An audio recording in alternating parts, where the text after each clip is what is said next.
In general, suppose you have some function, let's call it f, from integers to numbers, or whatever has an operation of addition defined in it. For example, real numbers.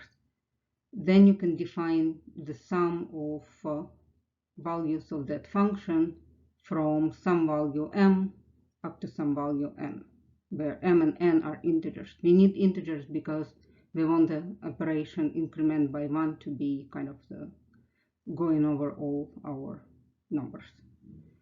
So in general, if you start at m and end in n, then your first value is f of m, the value at which you start, then f of m plus 1, and so on and so forth. And your very last value is f of m, your value at the top. It is entirely possible to have m equals to n, in which case you have just one value, and that value is f of whatever that m equals n is. For example, you could have sum of squares from 2 to 2, and it will be just 2 squared. Similarly, if n is equal to m plus 1, you have two values in your sum, f of m and f of m, which is the same of f of m plus 1.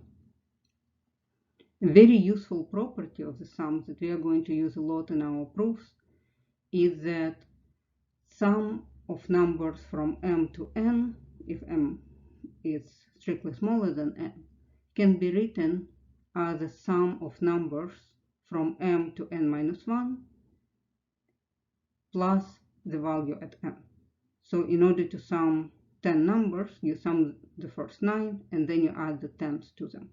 That's kind of intuitive, but this is just one useful way of writing it.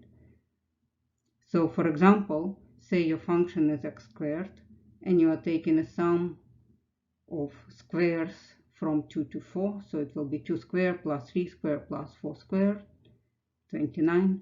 You could also write it as a sum from 2 to 3 of I squared plus 4 squared. That would be the same value.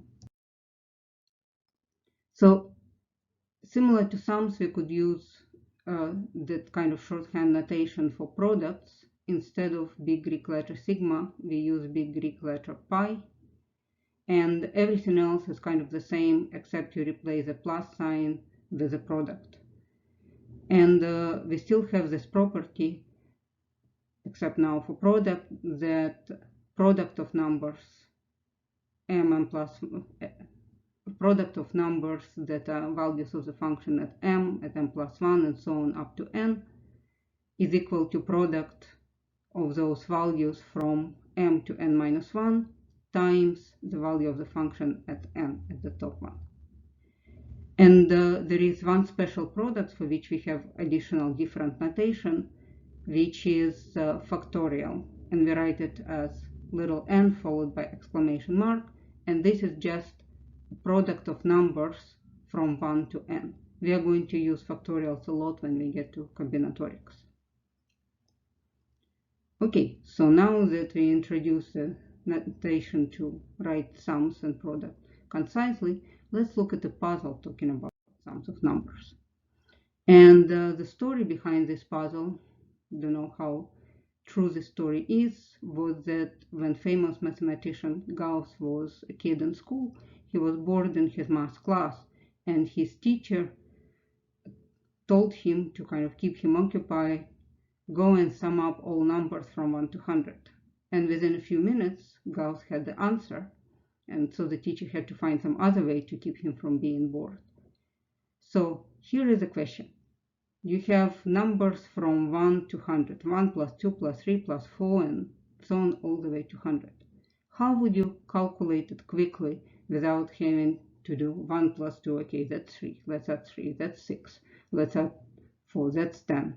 That would take a lot of time. How would you do it quickly? Here is your puzzle for next time.